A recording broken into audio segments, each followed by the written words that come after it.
It's the Brad Field Weather Podcast, underwritten by Action Carpet and Floor Covering of Simsbury, a family-run business there for you, and by McAllen Construction. McAllen Construction, from the first dig to the last nail. I am Dan Lavallo. He is meteorologist Brad Field. We are putting this podcast together on Thursday, December the 18th. And Brad, we have got some kind of a storm coming in, but it's not going to be a snowstorm. No, we call them, Dan, very official name, the Grinch storm. These happen a lot. We've had, what is today? You said it's the 18th. Yep. Officially at Bradley, Dan, snow has been measured on the ground every day this month, except for December 1st. So we've had 17 days in a row of snow cover. But what the Grinch storm is going to do is strip us of our snow cover. We are looking at a storm. In all seriousness, Dan, this is a pretty significant storm. We are looking at wind, perhaps gusting in parts of the state, up to and over 50 miles per hour. We are looking for sheets of rain coming down at times tomorrow morning. We are looking for the possibility of rumbles of thunder and replete with the idea of it being a Grinch storm. The temperature is going to shoot up into the 50s tomorrow morning. So, any snow that you see outside now is going to be gone. Well, as a combination overview on the weather map segment, if you will, how much of this storm is related to the torrential rains they've been getting in the Pacific Northwest? Totally related, Dan. Everything is moving across the nation at a rapid rate, and it's moving along the Canada-U.S. border. Remember last week we talked about the progressive flow? Signs, Dan, in the long-range modeling, and not even that long-range modeling, the 1 to 2 week modeling. You are fascinated with the Greenland block. That may be coming into play. So what that may end up doing, now this is all post-Christmas. It may deepen the trough in the east, keeping the cold air in place, but importantly, it will also slow storms down. So even with these clippers, and a lot of people will be shocked to realize that the blizzard of 1978 was a clipper, but it intensified right under us. There was a Greenland block. It couldn't move. And essentially what it did was it did a loop-de-loop. It went around in a circle. And, so there is the potential when we get the cold air in the east and we get the Greenland block, there is the potential for big snow. So I'll just put that out there. There's the potential for that. But it is not coming tomorrow. The Grinch storm is coming tomorrow. Well, from an atmospheric standpoint, then, what is at play here as far as this warm air entering the flow and bringing this obviously torrential rain and high winds? What's at play here? Well, we are essentially getting a massive ridge of high pressure developing over the middle part of the country. So if you have family or friends that you're talking to on Christmas Day that live in Chicago, that live in Kansas City, that live in Cleveland, Pittsburgh, they are all going to be warm. It might as well be April Fool's Day, or it might as well be, St. Patrick's Day or something. I mean, the air is going to be warm in that part of the country. However, the cold air is going to hang on up in Canada. The only cold place in the whole nation, I think, on Christmas Eve and Christmas Day is going to be us.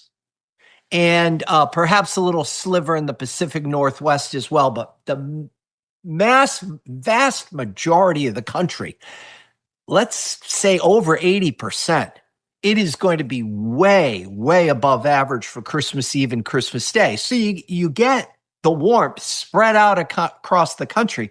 You get the really cold air up in Canada. The contrast between the two is where the storm track sets up. So storms are going to be riding essentially along the US-Canada border. And they're going to be coming at us in rapid fire. So that next week, at least the possibility is on the board for some snow before Christmas. And we'll talk about that when we get to it, Dan. But that's what's at play right now. The mild air that's taking over the United States, contrasting with the really cold air that we've had essentially since Thanksgiving. It's been really cold. So that's not really going anywhere. It's just retreating a little bit and allowing the Grinch storm to come through tomorrow. But I will tell you this, Dan, even though it's going to be in the 50s tomorrow morning, tomorrow afternoon it will be in the 40s, tomorrow evening it'll be in the 30s, and by Saturday morning it'll be in the 20s. So it's not like this warmth is coming and it's going to last and last. I mean, it's in and it's out. And that's how I see the storm coming tomorrow in terms of the warmth. Well, Brad, let's look at the specifics of the storm, the timing, that sort of thing. All right. Well, in terms of the specifics, Dan, I've got the storm starting here between 2 in the morning and 5 in the morning overnight. So if you have plans for the rest of the day today, it's beautiful out there. It's sunny. Temperature's moving way up into the 40s today. I wouldn't be surprised if someone hits 50 degrees today.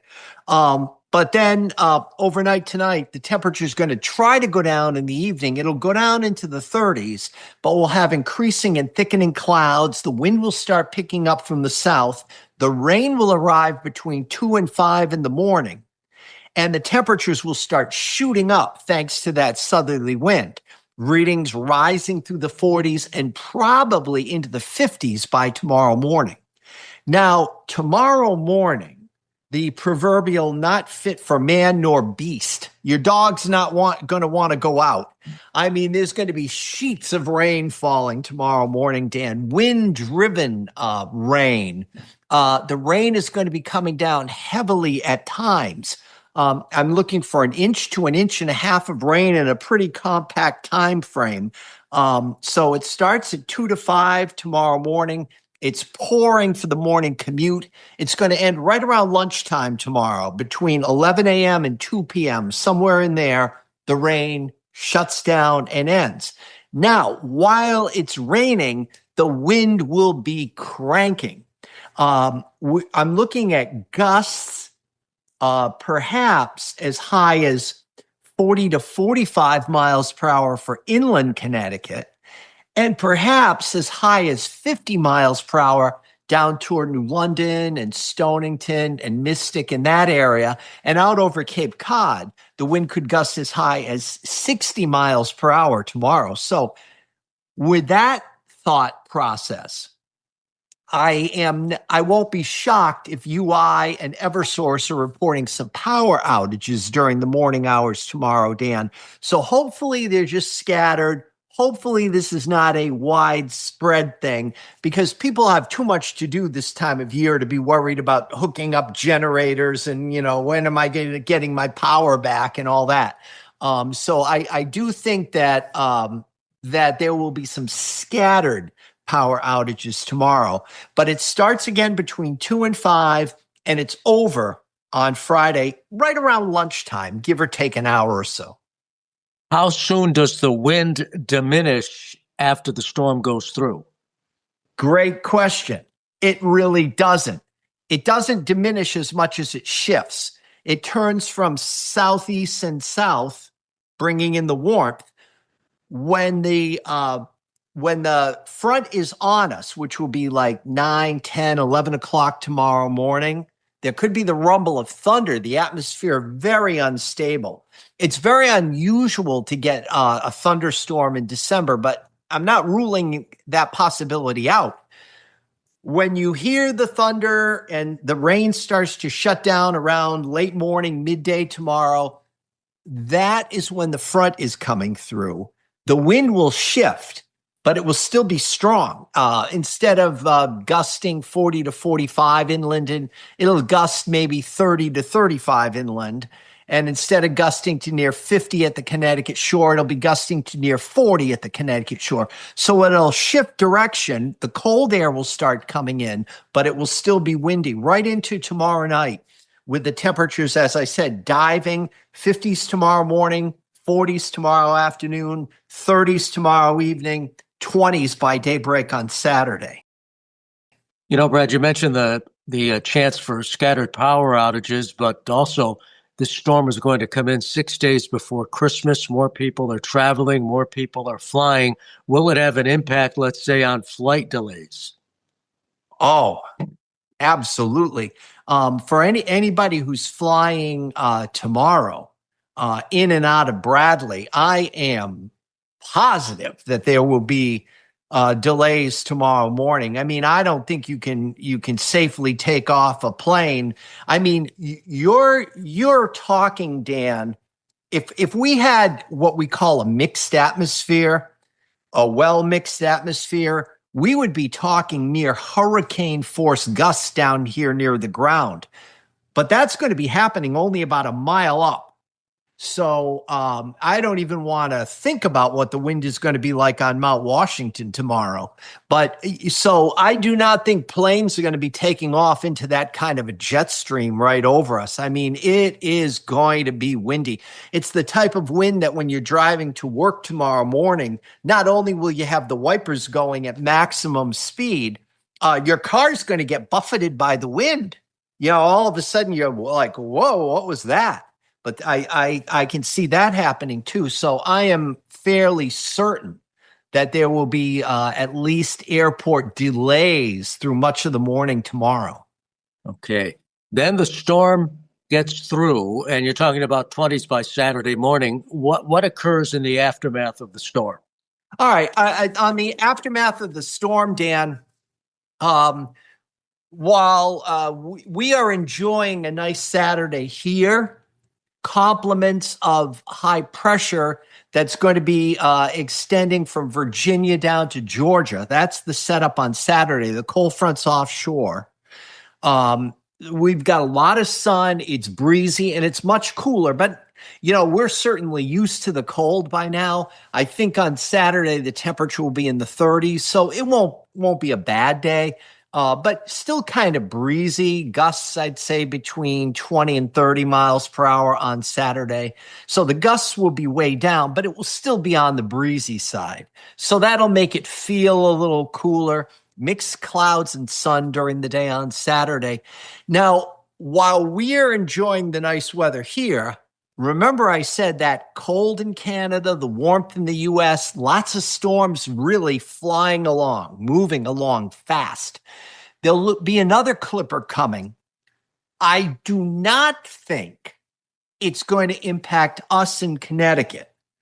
But if you're planning on going into northern New England over the weekend or up into eastern Canada for any reason, I see potential for snow or mixed precipitation on Sunday with that clipper.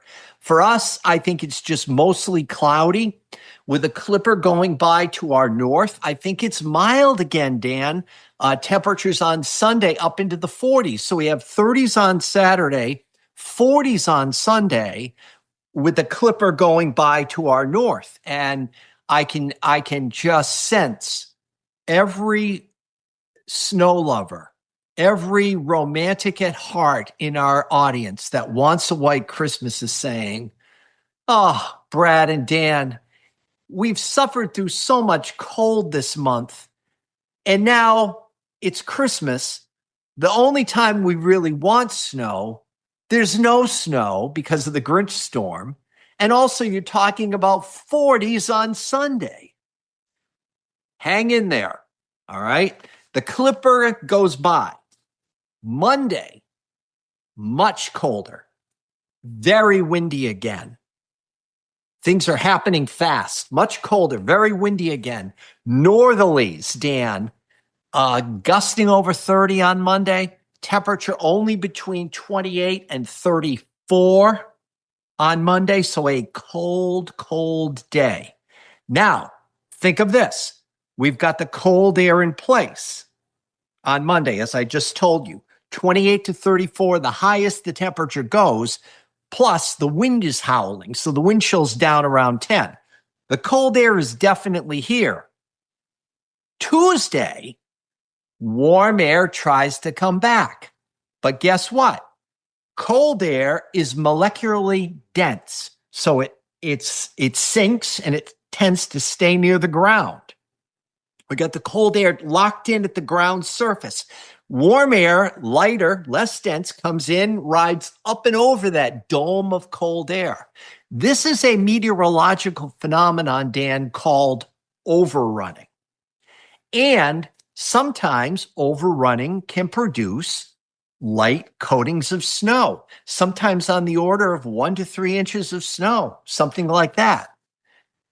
I have been using my trained meteorological eye and keeping an eye on all the computer modeling coming in. Now, last night, the 0Z GFS, so in other words, that would be at 7 p.m., brought virtually nothing here on Tuesday, maybe a few flurries. That's it. But the 6Z computer model run, which came in 6 hours later at 1 a.m., so in other words, only about 8 hours ago, produced 1 to 2 inches of snow here on Tuesday. Now, that's the GFS model. The European model, and Dan, the European model utilizing AI. I mean, are you familiar with this now? Let me tell you what's going on here. Not only the regular European model is all physics based. The AI accounts for common errors in those physically based models. So in other words, I'll give you an idea, Dan. Back when I was doing my TV career, there was a gentleman named Miles Musio who came in to replace Hilton Catterley at Channel 3. And he was from, I think, like Oakland or Bakersfield, California, or something like that. Point is, he had no experience predicting Connecticut weather. And there is one rule that the models always busted on. And if you lived here and worked here and experienced it, you knew as a meteorologist, warm fronts are like a lazy person. They will come along, and when there's no problem, they will keep going. But when something gets in their way, they stop. Well, what would happen, New England sticks out into the Atlantic Ocean. And so you've got mild air out over the ocean, or milder compared to what's over the land in the wintertime. Over the land, you can have snow on the ground, manufacturing colder air above it. There are many times when temperatures in Connecticut will be, say, in the teens, and Long Island Sound, the water temperatures may be 37 degrees, which it is right now. So the warm front comes to there and stops because it bangs into that dense air and it doesn't want to come any further. The computer models invariably would be wrong and just sweep the cold front right in over the snow-covered landscape of southern New England and bomb the temperatures up into the low 50s and whatever. But we would always end up with like light freezing rain, a northerly wind at 3 miles per hour, and a temperature at Bradley of 28. The cold air just trapped in near the ground. Now, as a meteorologist, I know that. And this is the kind of thing that AI imparts to the computer models that, yeah. I mean, based on the physics and everything, that front should come through, but it's not going to come through. And here's why. So they've done the calculations and everything, Dan, and even in the new utilization of AI computer modeling, they're finding it's about 20% more accurate than the physics-based models. All right. I went off on that diatribe there, but here's the deal. The 0Z, so 7 p.m. last night, European and European AI went for snow on Tuesday. 6Z, so that's 1 a.m., the European and the European AI went for snow again on Tuesday. Not a big storm, 1 to 2 inches, maybe 3, but let's say 1 to 2 because I want to be cautious here. But it's in the 30s on Wednesday, which is Christmas Eve day, and in the 30s on Christmas Day. Low solar angle. We've had the lowest solar angle of the year, so the sun's not really melting any snow. So, putting it all together, I think we may very well have a white Christmas. It'll only be like that much, coating to maybe 2 inches of snow for the state. But if I had to bet right now, that would be my bet. So the Grinch is going to try his or her best to ruin Christmas. But I think the Christmas miracle for snow could come on Tuesday. And then, as I told you, Dan, beyond that, the Greenland blocking sets up. The cold air ain't going anywhere. And it looks like it's coming back into the east. So we've been tremendously below normal cold from after Thanksgiving through the middle part of December. Tremendously below normal cold. We have a week here where it's going to be about normal. Tomorrow will be way above normal, but the rest will be back to about normal. Then I think it's going to turn cold again. So December is going to go into the books way below normal in terms of temperature. I would say at least 3 to 7 degrees below average per day is what's going to happen. So that's why it's been so cold. We've only had 4.1 inches of snow the whole season so far at Bradley, but that's why we've had perpetual snow cover since December 2nd at Bradley. It's been so cold it doesn't melt. And that low solar angle I was talking about. So in a sense, it's the perfect combination, as you say, and that's why it seems as if it's been winter for a while around here because that snow cover persists. Yes. But if you've got some holiday errands to do, I did a lot of. This is unlike me, Dan. I've done a lot of my holiday shopping already, which is incredible for me. Because it's not the day before Christmas yet. But that's what I typically do. But today I have some errands that my wife needs me to run.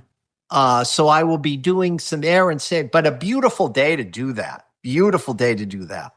Well, before we put a lid on things, we should remind our audience that astronomical winter begins when? On Sunday? Is that correct? Yeah, I believe it's either Sunday or Monday. I think it's Sunday. Okay. Yeah. So, astronomical winter will begin. So, boy, I'll tell you, if you want to go with this being astronomical autumn, we have had a cold stretch of autumn. It sure has been. Yeah, the meteorologists, to make it easier for the bookkeeping, say the entire month of December, the entire month of January, and the entire month of February are meteorological winter. Makes it much easier on the bookkeeping.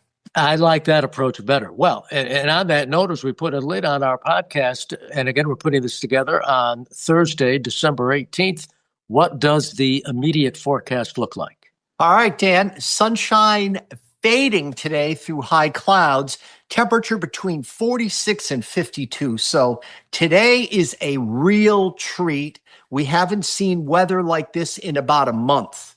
Go back to mid-November, really. The highest temperature so far this month has been 45, and that was yesterday. I think we beat that today, 46 to 52. Lowering and thickening clouds tonight with increasing wind and rising temperature toward daybreak. The morning commute tomorrow, just plain stormy. High wind, heavy rain. Your windshield wipers on full, going to work or school, your car perhaps getting buffeted by the wind. Check in at bradfieldweather.com tomorrow to see if there are any power outages. Eversource and UI, Dan has it linked for you there. So late tomorrow, Dan, as the colder air comes in, I wouldn't be shocked to see scattered flurry, maybe a snow shower around dinner time tomorrow. Not a big deal. Some place could get the ground coated white. I doubt it, but some place could. Saturday, lots of sun, breezy and chilly, temperature in the 30s. Sunday, mostly cloudy, temperatures in the 40s. The Clipper on Sunday stays to our north, northern New England, eastern Canada. Monday, much, much colder, very windy. Temperature 28 to 34. Mixed clouds and sun on Monday. Tuesday, if we are going to get snow for Christmas, it's coming Tuesday. I am going for a coating to 2 inches of snow statewide on Tuesday.